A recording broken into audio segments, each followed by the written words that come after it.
Welcome to Everyone Loves Guitar, where we get to sit down and talk with interesting professional guitar players and related music industry experts. If you love playing guitar, stick around. You're in the right place. Hey, this is Craig, and I just wanted to give you an update. Over the last 9 months, in large part because of your listener support, we've managed to build this show into one of the top guitar and human interest podcasts online. As a result, we now have openings for a select group of businesses to advertise on and sponsor this show. And I thought you, as a listener, would be in the best position to make recommendations to business owner friends of yours who might benefit from advertising here on the Everyone Loves Guitar show. So if you know a business owner who might profit from advertising on this show, have them connect with me by going to everyonelovesguitar.com/advertising. Again, that's everyonelovesguitar.com/advertising. I'd love to have a brief conversation with them to see how we might be able to help. Thanks for your help, and now let's get on with the show. Do this. Hey, everybody, this is Craig Garber with Everyone Loves Guitar, and I'm here with actually one of my personal favorite guitarists. We're with Shaun Chambers. He's a great blues player out of here in Florida, and I've actually seen Shaun live probably 4 or 5 times.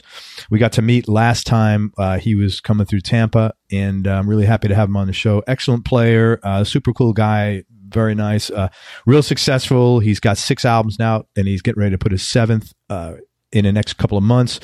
And let me tell you about him. I first came across Shaun. I saw him open down here. Man, did you ever, maybe for Buddy Guy or somebody? I mean, it was a long time ago, so it doesn't matter. The last time I played with Buddy, I think, was back in, it was quite a while, at the Tampa Bay Blues Festival in 2004, actually. That might have actually been it. But when I saw you, I said, man, this guy's a really good blues guitarist. And the thing I liked about you is you could just tell, like, you were just giving everything on stage, man. You know, you could tell it was just the effort was 110%. So thank you. That's a compliment. I appreciate that. We try to, go out there and give it hell, You sure do, man. Like I said, I've seen you 3 or 4 times since, and every time's the same. Shaun was actually born here in Florida. He started his blues career back in 98 when he was touring with actually the legendary Hubert Sumlin as his guitarist and band leader until 2003. And during Shaun's tenure with Hubert, Britain's own Guitarist magazine named him one of the top 50 blues guitarists of the last century. In 2009, this is the first album, Shaun Chambers album I got. He went into the studio to record 10 Till Midnight. If you want to start somewhere with Shaun, that's a great record. When that was released in October 2009, it got rave reviews, and it was also on the Living Blues chart for the first 3 months after it's released.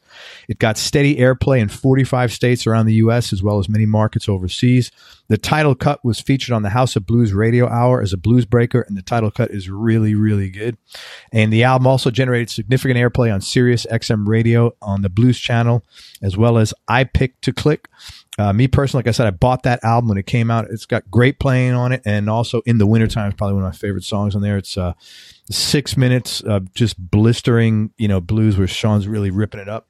Sorry, my cat is not leaving me alone. Yeah, she's like 14, man. I have to be gentle with her. 15, excuse me. He released Live from Long Island Blues Warehouse in 2011, and that album appeared on B.B. King's Bluesville XM Sirius Blues charts as a pick to click for 6 weeks in a row, as well as 15 weeks on the RMR Weekly Blues Roots charts and 11 weeks on the House of Blues radio charts. The album was voted Best Live Blues Album of 2011 by Canada's Blues Underground Network, and it was ranked as one of the top 3 live CDs in Germany. In addition, it was nominated for a Jimmy Award for Best Live Blues Album of 2011, and Guitar Player magazine did a full-page story on Shaun in February 2012. And the same month, Vintage Guitar magazine ran a 2-page story as well, a feature. In October 15th, 2013, Shaun released the Rockhouse Sessions on Blue Heat Records. The album received great reviews and was also nominated for a Blues Blast Music Award in 2014 and iBest Blues Rock Album of the Year. In March of 2017, Shaun released his 6th album, which is called Trouble and Whiskey, and that was on American Showplace music label. We'll talk about that today. Trouble and Whiskey hit number 11 on Billboard, reached number 7 on the Living Blues charts during the first week of its release, and he was nominated for a Blues Blast Music Award for the Best Blues Rock Album of the Year. The album is produced by Ben Elliott, who's recorded classic artists such as Eric Clapton, Keith Richards, Billy Gibbons, and Les Paul. So he's got a great team behind him. Shaun currently resides in Southwest Florida with his wife Karen, who handles all his merch sales while on tours.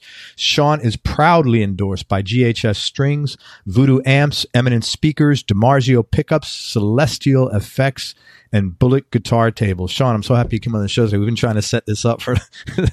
Yeah, we've been missing each other a few times, but man, I'm really glad we're able to get it. That I'm able to on your show, and thanks for having me. Oh, you're welcome. My pleasure. And honestly, I'm gonna tell people this: he's one of the nicest guys around, man. Just a sweet guy and a great player. So I'm glad you're here. Thank you, Craig. Appreciate it. How'd you get the gig with Hubert Sumlin, and what were you doing before that? Man, that was in 1998, and I had a manager who's also still one of my best friends. His name's Steve Einzig. He was out of New York City, and he actually put together a label called Vestige Records, which my first album, Strong Temptation, was on. And I did Strong Temptation back in 98, and Steve started managing Hubert Sumlin shortly after that. He did a little bit of managing, some booking and stuff like that, as well as running the label. And Hubert had a show in Memphis in October of 1998 at Memphis in May, which is a big, it was called Blue Stock, which was in Memphis. And he had a show at the Black Diamond, which is right next to BB King's. It's closed within the last few years. But anyway, Steve called me and said, man, I'm booking Hubert and I'm managing him now, and he needs a band for this gig in Memphis. How would you like to back him up, you and your band? So that was a no-brainer. And I said, absolutely, I'd be honored.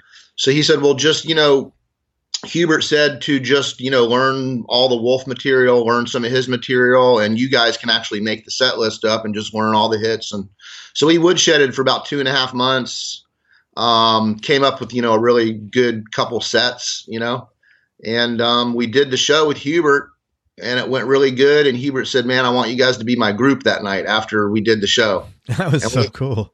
Yeah, because, he's always been a sideman. He's one of the most legendary sidemen ever. He played with Howlin' Wolf for 25 years and Muddy Waters. And, everybody idolized him, including Clapton and, Keith Richards and all those guys loved Hubert.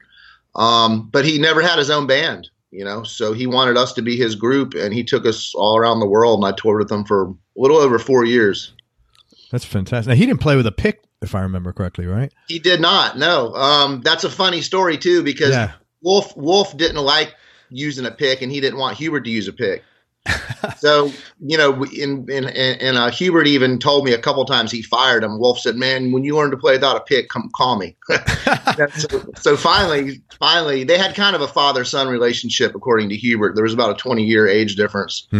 And so, Wolf convinced him to quit using a pick, and Hubert said he's glad he did. It's the best thing he ever did, because it's just that kind of became his sound and his style. Very cool, man. I would imagine that was a great education for you to tour with him and going all over the world. What were some of the bigger lessons that you learned from him, either musically, playing wise, performing wise, life wise? Well, obviously, I learned a lot about the guitar and about blues, But I also, Hubert was a really, really down-to-earth, probably the nicest person I've ever met. So, you're up there with this legend, but at the same time, he's just such a sweetheart of a person, such a, gentle, great soul. And he taught me that, just go up there and have fun. The first night I met him, I was really nervous, and my manager took me to the Peabody Hotel in Memphis to meet him before our show there, first time, and I was so freaking nervous. And I said, "Oh, Mr. Sumlin, nice to meet you." And I said, "Man, here's the set list we came up with." I wanted him to look at the set list and and anything we need. He goes, "Man, partner," he goes, "all I want you to do tonight is one thing." I said, "What's that?" He goes, "Just let your hair down and let's have some fun." Oh, that's so cool. He goes, "Don't worry about making a mistake. If you make a mistake," he goes, "I make mistakes every night." He goes, "Let's just go up there and have a good time." And he just had a way of putting you at ease. Very cool. So I think, one of the things I learned from him is, man, how to stay humble. Mm-hmm. And the fact that, even if there's 10 people at the show or there's 1,000, you still got to give them your all, because, those people have been working all week long and they're paying the $15 or $20 or $30 ticket to get in. So, that's their time when they forget about everything, and it's up to you to put on a good show. And he always did that, and he kind of relayed that to me, and that's a couple of the things that when I look back, that I definitely learned from him that I still use. Well, I mean, just the other day when you were telling me, like, you doing something for your guys, I thought that was real, your band members. And I was like, wow, that was really cool of you. So, I mean, I could see that, you internalize that. That's how you live your life, Yeah. I appreciate that. How come that gig ended? The gig ended because Steve and Hubert, it's a really super long story, but they stopped working together. Oh.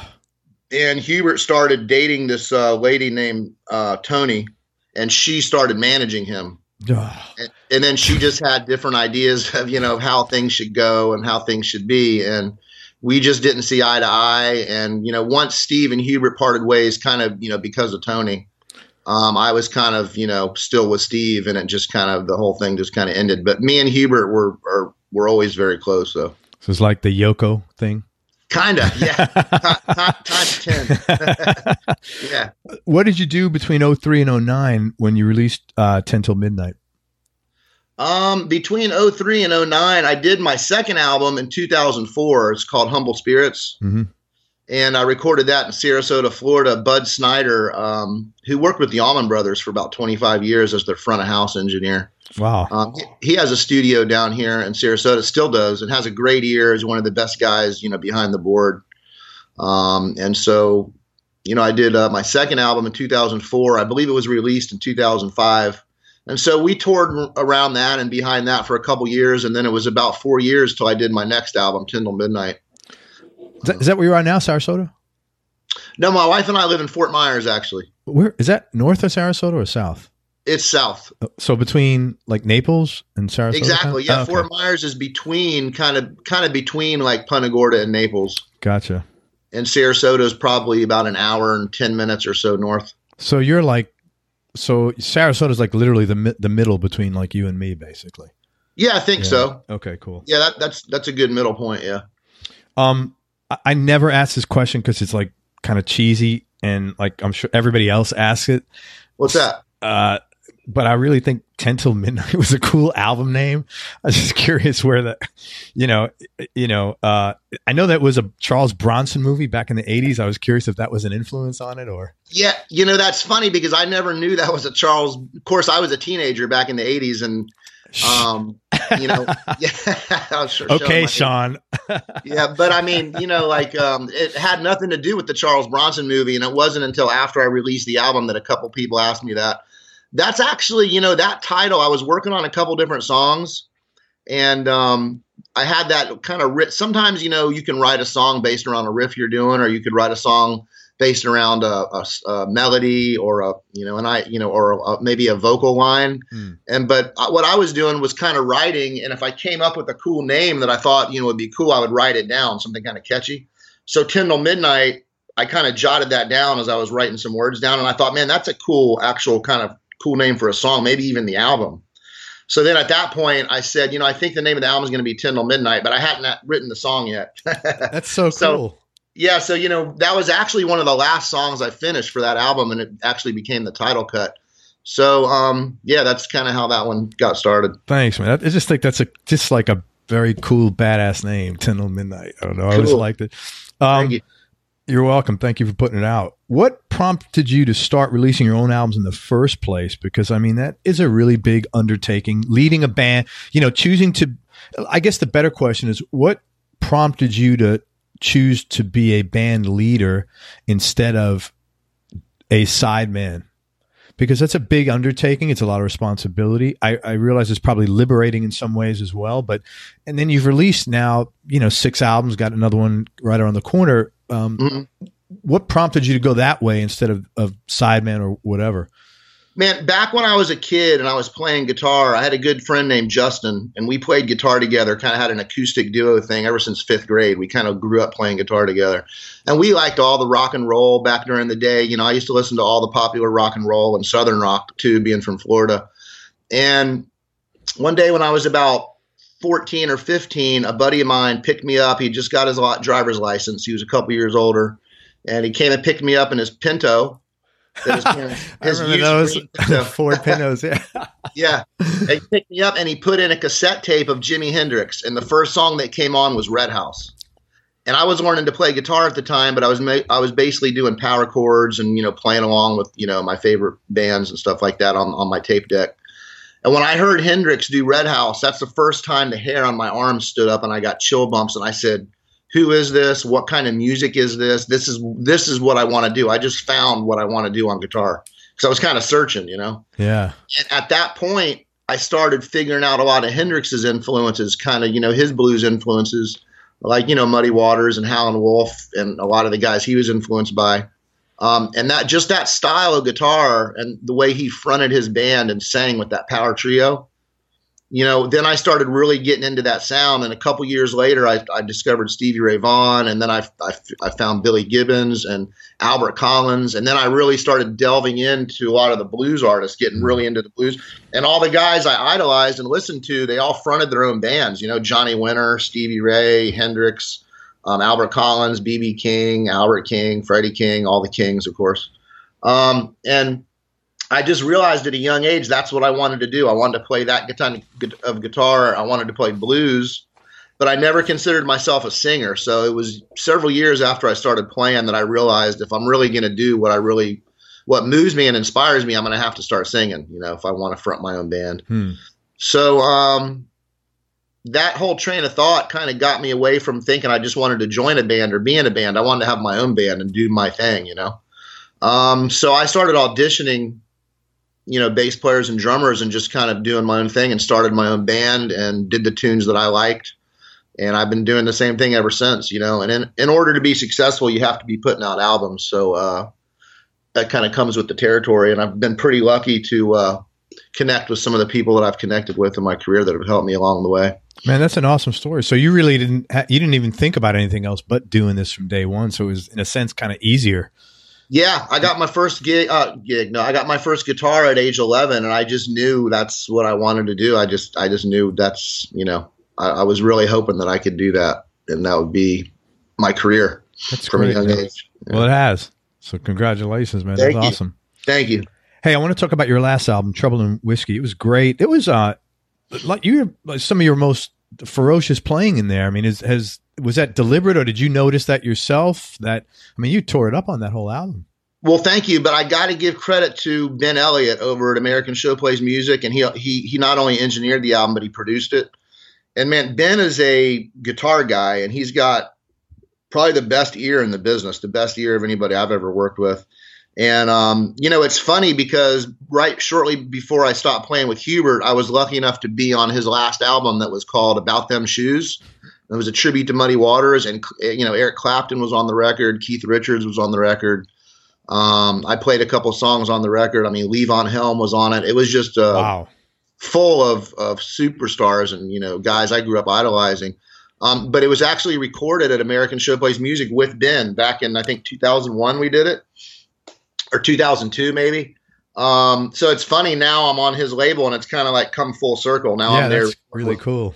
But man, he brought a lot of that out of me. He would say, I would do a solo or we would do a song, and he would say, man, you guys can do better. I think you should go back in there and try it another time. And I'd be like, okay, cool. I just nailed it. He'd be like, nah, take it another time. So he really kind of has a way of pulling the best out of you. And I got to give a lot of credit to him for that. Yeah, well, both of you guys did a great job. Let's talk about some of the songs. Opening song is called I Need Your Lovin', and your guitar is pretty fuzzed up, and you're doing like a ton of pinch harmonics on there. And I think, is there like multiple guitar tracks going on there? I Need Your Lovin'? I don't think so. No, that's pretty much one guitar track, if I remember correctly. Wow, that's pretty intense. I did use a Gibson Les Paul for that song, and I kind of wanted a little bit of kind of like a Billy Gibbons kind of tone. I wanted a little bit of fuzz, like you just mentioned on that. And that's what I told Ben, and that's what he dialed in for me. So was that like a what do you call it? It wasn't a pedal or anything. What was that fuzz coming from? It was a. Oh no, that was that's a Gibson Les Paul.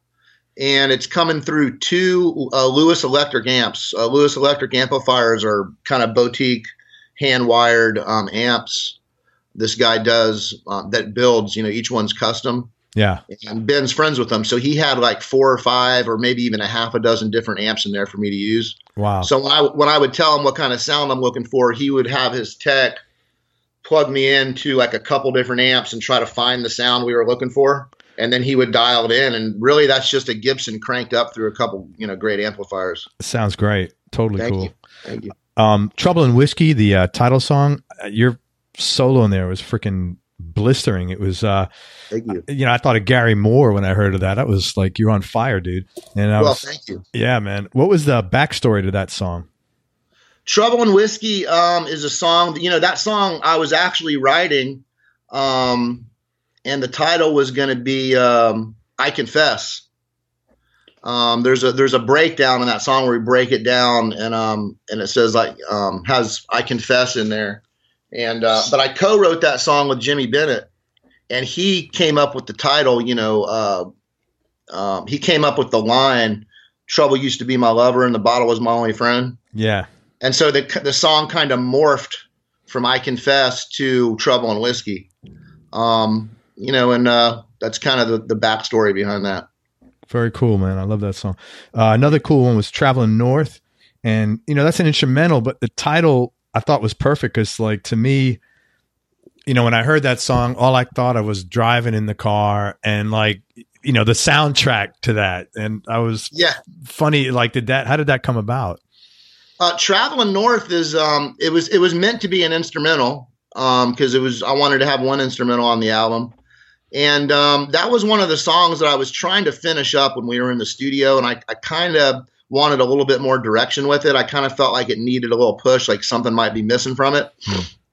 So John Ginty, who actually plays keyboards for the Dixie Chicks, but he also has his own band when he's not with the Dixie Chicks called the John Ginty Band. And he also is on the American Showplace Music label and lives in Jersey, close to where the studio's at. So he happened to stop by the studio and offered to help me finish writing the song and then offered to play on it. And he's one of the best Hammond B3 players out there, man. The guy's just amazing. So we sat down for about a half hour, did a few different changes on that song, and he played Hammond organ on it. And after we recorded the song, I listened to it and kind of like you said, and just got a vibe for it and came up with the title Traveling North. Yeah, very cool. Very appropriate, man. Thank you. I was noticing, and if you don't want to answer this, it's totally cool, that some of the songs on the album are about like struggles with booze. And I was curious, is that related to like personal experience? Like, did you get sober recently, or I don't know? No, not really. It's just, like I said, Trouble and Whiskey was originally going to be called I Confess, but the line that Jimmy Bennett came up with was so cool. So I changed that to Trouble and Whiskey. And then the other song I think you're referring to, Bottle Keeps Staring at Me, was a song that I had written before Trouble and Whiskey. So it just happens to be that two songs with the whiskey reference in there. But being in bars and playing music my whole life, I've definitely had my share of that and been around that. Sure. But it wasn't really meant to be like that. It just happened to be that I had a couple tracks with, Gotcha. Bullfrog Blues is on there, and I thought that was really ballsy. That's a Rory Gallagher song, man. It takes a lot of balls to cover Rory Gallagher, man. I think so anyway. Well, thank you. Yeah, he's one of my favorites for sure. And you did a great job playing slide there in the opening. And I was curious what motivated you to include that song in there. I have to give my wife Karen a little bit of credit for that because, I had about 4 or 5 Rory songs that I wanted to do, and I knew I wanted to redo a Rory song. And she kind of pushed me. She said, man, Bullfrog out of these 4 or 5 that you picked is definitely the one. And she kind of pushed me in the direction to do that. And not only that, we had been performing that at our live shows for 6 or 7 months before we did the album. And the crowd always loves that song. We get a great response to that song. So when we went in the studio to record it, it was kind of a no-brainer. It was one that I felt like we should do, Awesome. Well, everybody, I would encourage you to go check out Trouble and Whiskey. It's Shaun's latest album. He's coming out with another one this summer, but that's a good as introduction to Shaun as possible. You can check out 10 to Midnight, which is also awesome. I talked about it a little bit, your album. Is that what you're working on or getting ready to work on now that you're most excited about? Yeah, the next album we're going to do actually next month in July. We're going to hit the road to start touring. We're going to be out for about 7 weeks. We leave the beginning of July. And then we've got about 5 or 6 days off towards the end of July. And that's when we're going to go to New Jersey to record the majority of the part of the next album. So I'm actually still writing for that right now and, still laying down ideas and stuff. So very cool, man. Well, I'll look forward to that one coming out. Thank you. Where'd you grew up in did you grow up down there? I was born in Melbourne, Florida, over on the East Coast. Okay. And when I was about 7 or 8 years old, my family relocated to Tampa. Oh, okay. So you grew up here. Yeah, I grew up I kind of consider Tampa my hometown. That's where I grew up, went to school, and, spent a lot of my life.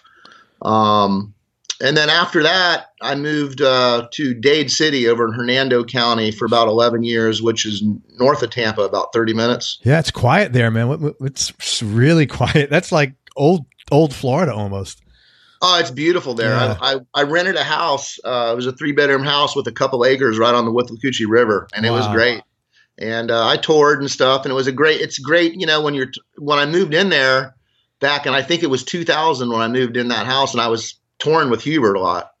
So we would go, to England, and we'd be in New York City or overseas or whatever. And there was a lot of chaos going on, and it was just a really nice, quiet place to come back to, after all the craziness is done, you come home to that in the country, on the river. And it was just a really nice place to be based. It was beautiful out there. Yeah, I can understand that. I've been to Dade City a few times. It's like it's just like old Florida, man. It is real laid back, real mellow. It's like stepping back in time, kind of. It really is, man. It's a cool spot.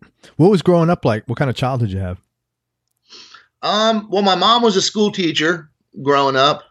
My dad, when we lived over on the East Coast when I was a young kid, he actually worked for the Kennedy Space Center. Oh, cool. And he was an engineer there for a while. And then when we moved to Tampa, it was pretty normal life. We had a dog, I have grown up, and I have a younger brother, and, we went to school and pretty much had a normal upbringing. When we moved to Tampa, my dad became a consultant. He was a business consultant pretty much his whole life. And my mom stayed a school teacher until she retired. And it was a pretty normal childhood, really, for the most part. Very cool, man.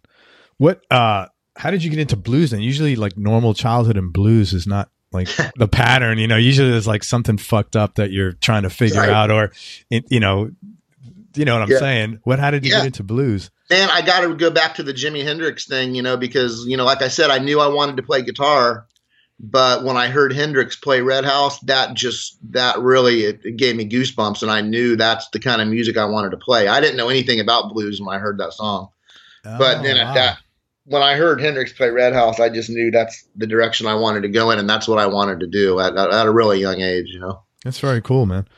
What are some of the, you've been doing this a long time, what are some of the bigger obstacles that you've had to deal with throughout this journey, either, musically, business, personal, anything that's, you've had to overcome? Man, the business itself is always changing. As technology changes, record sales have changed. People buy their music in a different way. They stream it for free, so, you have to play a lot live in order to sell, to keep your name out there and to sell albums. And so, but it's always been a struggle to kind of, get a good agent who can keep me working full time. Right now, currently I have a good agent over in Europe that I just landed a deal with about 5 months ago. But I mean, actually right now I'm kind of handling my own bookings here in the States. And it's just really hard to find a really good team. I am really lucky to have a great label, American Showplace with Ben Elliott, a great radio promotions guy, Rick Lusher. So I've got a great team, but it's always been kind of a struggle to get, an agent on board to book you as much as you need to be booked and just keep the wheels turning. It's just a constant work in progress, Yeah, I hear you. That's pretty common. If you don't enjoy playing the music, it's just, there's no way you have to really love it, Totally. And at least your wife handles all your merch. And I noticed she's she's very on top of that, obviously. Man, she does a great job. She's also, inspires me and kind of encourages me to do things when I'm down in the dumps a little bit. Yeah. And she's become a real asset to what I do, and not only in my personal life, but to my business as well. So good for you, man. That's awesome. Happy for you. Thank you. What, as far as like, if you had to give advice to yourself when you were younger, what advice would you have given young Shaun Chambers from 15 years ago, let's say? Not to be maybe so nervous and not to take things so seriously. And kind of like Hubert taught me, just go up there and have some fun. Hubert used to tell me, man, he goes, we're going to play these blues as long as we can. You know why? And I say, why? And he goes, because one day we're not going to be able to do it anymore. And he's like, and he said, we have a gift and we got to keep doing what we're doing, and keep it alive. And we made that promise, and I just think that, I would have told myself back when I was a kid to lighten up and enjoy the ride a little bit more. You know what I mean? So you were like a lot more, intense or, nervous maybe, or less forgiving. A little bit. I still get nervous, and sometimes, I can go on stage and not be nervous at all. It just depends on your mood. A lot of times, someplace you could be playing a room for 50 people and be a nervous wreck, for somebody. And it's just, I always have dealt with nerves a little bit. Sure. But so, just as a kid growing up, it's just always nice to, you look back and you think, it's some pretty good times. When you look back, a lot of the good memories at the time may have seemed more like a struggle, but, you look back and think, man, it's been a pretty good ride, So as I get older, I realize to learn to kind of enjoy the ride as I'm doing it. That's awesome, man. Well, when you're playing, you never know any of, because again, I've seen you enough times. You're very, very, you seem 100% comfortable, and no one would ever know you're nervous for whatever that's. I'm sure you've heard that like from your wife a million times, but. Well, yeah, she encourages me and everything, but I mean, I appreciate you saying that. A lot of the nerves and stuff come before you get on stage, but once you hit the first note and you start getting into it, the nerves kind of go away. And it shifts into like the energy of what you're doing. Those nerves become kind of like, all of a sudden it turns into fuel, It's funny. I remember like one of the first or second time I saw you, it was outdoors. It was freaking pouring or raining. And I'm sitting there. It's like, 6, 7, 8 years ago. I'm like, shit, man, that poor guy. It was like, and I'm sure you've done that a million times already, but, yeah, it seems like a lot of times when we do outdoor show, we get crappy weather. But, a couple of weeks ago, we had great weather at Skipper's. That was like the best weather. That night was so awesome. It was really like perfect. Yeah, that was great. It was. Skipper's is one of those venues. It's an outdoor venue, so a lot of it is, kind of dependent on good weather to have a good night. Oh, totally, man. Do you always play a Strat? Because I saw you. There's 3 guitars you played just recently. You had the white Strat. You had like a gold top, and then you had a black Strat. It looked like a Strat, like kind of relict. I don't have a relic Strat. I have a blue, it's almost purple Strat. Okay, maybe that was it. And it was the first Strat I ever got. It was back in like 91. I got that guitar and I still have it. Wow. And that was when you were playing on stage, because you took that out. That was like your second or third, it was deep into your set when you pulled it out. That was the guitar? Yeah, lately I've been using that for slides. So I only use it for a couple things. But that guitar, man, I mean, that guitar, I've been all over the world with that guitar, and Hubert, I played with Hubert with that guitar. A lot of guys like Magic Slim and Hubert and a lot of guys, Pine Top Perkins, have held that guitar and played it. So it has like a mojo to it. But yeah, man. It's one of those instruments I put in my hands and it makes me feel good. You know what I mean? I've had that guitar for, I think, more than half my life. But yeah, I play primarily Strats. The white Strat that I play was given to me by a really good friend who passed away actually several years ago. Oh, sorry, man. And it's just it's actually a Mexican Strat or Japanese Strat. I'm sorry. The white one is. And, I put some Lindy Fralin pickups in it and it just made the whole guitar come to life, man, those pickups. And so I primarily use those 2 Strats, and I have a Les Paul that I also use for a couple slide songs as well. But for most of my show, I'm playing a Strat. Yeah. And you've always been a Strat guy since? Pretty much. Yeah. I've owned Gibsons. Like I said, I own a Les Paul now, but I've always just kind of gravitated towards the Fender Stratocaster for whatever reason. Anybody influence your playing that people might be surprised to hear? I don't know about surprised to hear. I mean, I've just been influenced by, I'm influenced by a lot of the traditional blues guys too, but, growing up as, a middle income, white kid, when I play, it kind of comes out how it comes out, but I'm really influenced by everybody from Robert Johnson to, Buka White, to, of course, all the Three Kings, Albert, Freddie, and BB. And then, of course, a lot of, always gravitated towards a lot of the Texas guys, Albert Collins, Johnny Winter, a lot of those guys. So I don't know if there would be any one guy that I was influenced by that people would necessarily be surprised by, but I do have a lot of influences though. Gotcha. Do you remember the first CD or record you got ever? Actually, the first album I got as a kid before I even got a guitar was from a buddy of mine who gave it to me, and it was a Kiss album. And it was Kiss Alive 2. It was a double album. That's right. I remember that album. I have that. Yeah, I was 9 or 10, and then I actually got to see them in concert when I was about 10 or 11 years old. It was the first concert I saw. So, where'd you see him? Down here? I saw him at the Lakeland Civic Center. Very cool.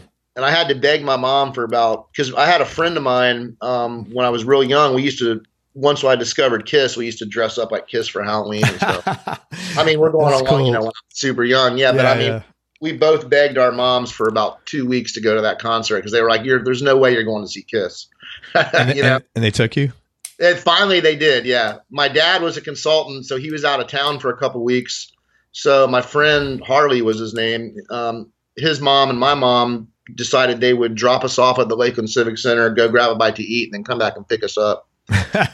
And so that's cool, man. Yeah. Hey, talk about Desert Island Discs. If you had to pick your top 3 CDs in no particular order, knowing this could change tomorrow, just like knee-jerk reaction, what would be the top 3 for right now? My top 3 CDs ever? Yeah. Oh man. Just for today, you could change tomorrow. I would have to say, well, of course, Jimi Hendrix, the Greatest Hits album, or maybe Axis Bold as Love, Texas Flood by Stevie Ray Vaughan, because I kind of, when I was into Hendrix, I listened to nothing but Hendrix for like 2 or 3 years. I was just a nut about Hendrix. And then, Hendrix, I heard him play Voodoo Child a million times. And then I heard a buddy of mine played me Stevie Ray Vaughan's version of Voodoo Child. And I said, holy, who's this guy? Yeah. So then I discovered Stevie, and I listened to that album over and over for like 6 months straight. So I'd have to say Texas Flood by Stevie. And then after that, maybe Keep Truckin' by Albert Collins or something like that, because Albert was really one of my favorite players too. That's interesting. Yeah, and I mean, it's hard to pick 3, but that's a good question. It makes you think. It is. Yeah, it is. Hey, Shaun, what's something you've learned about yourself along this whole journey? I think one thing I've learned about myself is there's things that I can do and accomplish that I never really believed I could. That's and great, if you just set your mind to something and set goals and figure out a way to accomplish your goals, you can do it. Even though sometimes you sit back and think, there's no way I could get everything done I need to get done to accomplish this goal, but you just knock it out a piece at a time and you can get things, accomplish your goals. So very cool, man. Yeah. Hey man, when we're about to come out with your 7th album, I'd say that's awesome, man, for sure. Thank you. Appreciate it, Craig. Hey, best childhood memory going to that Kiss concert. Yeah. I'd say one of my best childhood memories is getting my first guitar and just, starting to play guitar. That was a great memory. Was that purple Strat? No. That my first guitar was back when I was about 11, and it was an acoustic guitar I got for Christmas from my parents. You still have it? No, I don't have that guitar. No. It's a funny story because at a young age, I wanted to play music, but I was always tapping on the counter and beating on stuff. I still kind of do that. And I wanted to play drums. So my mom and dad had a discussion, and my mom said that, I talked to your dad, and we decided that you can pick any instrument that you want to play, and we'll buy you 4 lessons, and we'll buy you the instrument, but you have to practice for the whole 4 lessons, and at least follow through for 4 lessons. And then if you don't want to play, you can, but if we're going to pay for the lessons, you need to be practicing, Yeah. So I said, okay, cool. I want to play drums. And my mom said, well, I don't know if me and your dad thought about drums. Let me talk to your dad. And then my dad said, no, anything but drums, because he didn't want to hear that all day long. So my second choice was a guitar, and I'm glad that that's what I chose. Oh, yeah. Yeah. So are either of your parents musical? Like, did they listen to music a lot, or? Not really. Oddly enough, no. That was just something that I enjoyed as a kid. My dad didn't play any instruments. He didn't really listen to a lot of music, just radio stuff. And my mom was kind of the same. So no, it's just something that I picked up on at a young age. I started really digging a lot of music, and stuff like that. Did your brother play an instrument? No. Wow. That's really cool, man. Yeah. Tell me something about yourself that people will either be surprised to hear or might find a little odd. I'm pretty shy, I'm a pretty shy guy. If you come see the band, you may not know that, but as a kid growing up, I was awkwardly shy. Wow. And, and playing music kind of really helped me to break through some of that shyness and kind of help me kind of find myself and discover myself. But, I don't know. I don't know. That's a good question, but I would have to say I've always been kind of reserved and shy and, kind of guy. It's interesting. That's amazing. I'm surprised to hear that. I just kind of met you as just through this show, but you've been, I met you in person at Skipper's, but I would never have thought that.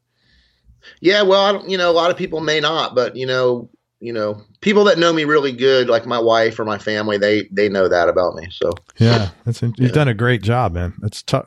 That's tough. That's hard to, if you're painfully shy and then you go be a performer, that's like the exact opposite, Exactly. So I give you credit, man. Yeah, man, I'm telling you, it is. I think that's a lot of reasons where my nervousness sometimes comes in. Sometimes it's my personality. Totally get it, man. Hey, what's the happiest moment or time in your life? The happiest moment or time in my life, probably when I got married to my wife, Karen. There you go, man. You get some brownie points on that, man. Yeah. Yep. How long y'all been married? We've been married about 5 years, going on 5 years. Awesome, man. Congratulations. Thank you. I have a question. Your most important person in your life, I'm assuming that's Karen?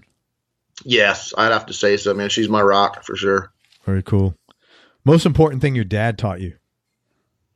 The most important thing my dad taught me is, be a man of your word. If you say you're going to do something, do it. If you start something, follow up with it. And my dad would always tell me, it's easy to quit. Anybody can quit doing something, but it takes, a man, and it takes, some nerve and some balls, to finish up something sometimes. So if you start something, finish it. If you tell somebody you're going to do something, do it, and just treat people how you want to be treated, Good stuff, man. Most important thing your mom taught you? My mom taught me that, you can do anything you want to do, and just reach for the stars and be kind to people and be, and enjoy life and have fun, and just be an honest, nice, caring, loving, giving person. That's kind of what my mom taught me and instilled in me from a young age. That's awesome. Your folks still around? My dad passed away about 3.5 years ago. Actually, it was June, in 2014. So it's been 4 years. My mom's still alive. She lives in Clearwater, Florida. Oh, cool. So you get to see her a decent amount? Yeah, we see each other, not as much as I would like to, but we do see each other several times a year, and we talk on the phone several times a week. So I feel like she's close by, That's awesome, man. I'm happy for you. Thank you. What's your non-musical superpower? Do you have any? Non-musical superpower? Yeah. I'm not sure. I don't know. All good. Yeah, I don't know about that one. I'm not sure. Biggest business or personal win?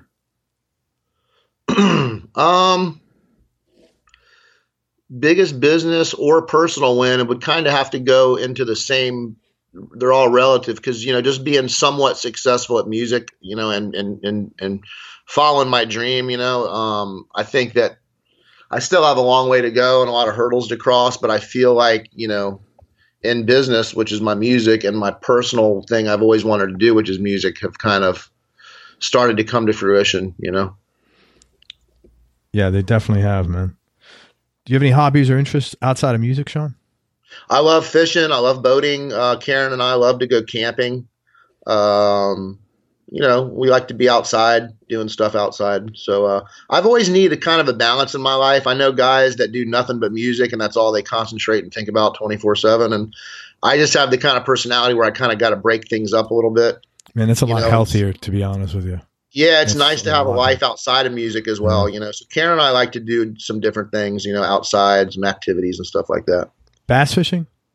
I love bass fishing. Yeah, I haven't been in a few years. But I love bass fishing. Yeah, it's awesome. Love being on the lake or saltwater fishing, either or. Very relaxing, isn't it? It is. Yeah. Hey, 3 more questions, and I appreciate all your time. My pleasure. Toughest decision you ever had to make, or hardest thing you ever had to do? Man, I think the toughest thing you ever have to do for me personally. Everything seems to relate back to my band and my music, but it's something I take very personal too. And my band members are like family to me. So I think probably one of the hardest things I've ever had to do is fire a friend from my band or make a change in my band when it's, feels like it's your brother, Yeah. And for whatever reason, people's lives change, directions change, and things change. So I would just have to say, something like that, probably. Well, that expression, say people come into your life for a reason, a season, or a lifetime. Right. That's just the way, it is, man, Yeah. I think it's, just having to make changes like that in your personal life and stuff, and with your business and people that you care about, Totally, man. What's the most important lesson your business has taught you, Shaun? I don't know. You need to be good to people and treat people with respect, and they treat you with respect and they're good to you back, I think, Sure. And man, the last question is, what's been the biggest change in your personality over the last 10 years? And has that change been intentional and deliberate, or just a natural part of aging? Like I said earlier, I've learned to appreciate the ride a little bit more, as I get older, but, also meeting my wife, Karen, I had somewhat of a different lifestyle before I met Karen. And I think she's really helped me for me to kind of really start prioritizing what I want to do and helping me to accomplish those goals. I often tell her, if I hadn't met her, I don't really know where I'd be. I don't know. So, that's how I'd have to answer that one. Good, man. I'm really happy for you guys, man. And thank you. When I see you guys together, you can see that it's like a very easygoing, it seems to be a good fit, so that's nice, man. Man, thank you. I appreciate you saying that, Craig. I got lucky, I'm telling you. I know how you feel. I feel the same way. Yeah, it's not always, it's not always easy to find a good woman, but especially, in the music business. I didn't get until I was 43. That's amazing. Yeah. Yeah. I just, it's just hard to, being in the music business isn't exactly, healthy for relationships sometimes, and so especially when you're on the road touring. But, now that my wife tours with me and we do everything together, it's become a great thing. It's a great, strong unit we have going. So that's awesome, man. I think that's made me a much better person and a stronger person over the past 6.5 years, That's great, man. Happy for y'all. Hey, I want to tell people how to find you. First of all, it's Shaun Chambers, SEAN, Shaun Chambers. Please check him out online at ShaunChambers.com. For everybody in Europe, Shaun is going to be touring all over Europe this summer. Want to talk about that? Where are you going to be? Yeah, we were planning on coming over to Europe in 2019 in the summertime for some festivals. But it turns out we got a few offers and we're going to be going over there this December. We're going to be playing some club dates and doing some like civic center type things, no festivals, because I don't think they have many festivals in December over there, but we'll be going over there in December for about 10 or 12 shows, and then back over in May and possibly June and July for some shows as well in 2019. Awesome. And can people find that on your website? Yes. All the dates, tour dates, et cetera, are all on ShaunChambers.com. Awesome. Everybody, please check that out. Shaun's going to start working on his next album in July at American Show Plays Music up in, you said Dover, New Jersey? Dover, New Jersey, right. Yeah, and you seem like you have a really good relationship with those guys. And was it Bob Elliott, you said? Ben Elliott. Ben Elliott, yeah. It seems like you have a real good relationship with those guys over there, and they're working well with you. We work well together, and we're good friends, man. We're family, so it's a wonderful thing. Awesome. And then throughout July and August, Shaun's going to be all over the U.S. and Canada. And that, too, is on your website? It is. Yep. Mm-hmm. Awesome. And you can check Shaun out on social media as well, on Facebook and Instagram, both of them at Shaun Chambers Music. Please go out and support Shaun. He's a great performer, super cool guy, really good blues player. And he leaves it all out on the stage there. And, support him on tour. Go say hello and tell him you heard him on the show and how cool he sounded. And then you get to hear him play his music. Any final words of wisdom, man? Man, I would just like to tell everybody, man, keep trucking, keep following your dreams, be true to yourself, and be good to each other, man. You know, that's all we have is each other. So you got that right, man. Well, thank you so much, Shaun. I appreciate it. Everybody, thank you so much for listening. You got it, brother. Hope you enjoyed this interview as much as I did. Go check out Shaun on tour at ShaunChambers.com. Thanks again to Shaun Chambers for spending time with us. I appreciate it. And go to everyonelovesguitar.com, get on our newsletter list and sign up for the cool stuff we have. And remember, happiness is a choice, so choose wisely. Be nice, go play your guitar, and have fun. Till next time, peace and love, everybody. I'm out. We hope you enjoyed this show. If you did, subscribe to the Everyone Loves Guitar podcast, and you can do this online at everyonelovesguitar.com or on iTunes. And if you like the show, please leave us a 5-star positive review. The more 5-star reviews we get, the higher our show ranks, and higher rankings mean we get to continue speaking with cool, interesting guests on our show. We'll see you on the next episode, and until then, keep playing your guitar and have fun making music.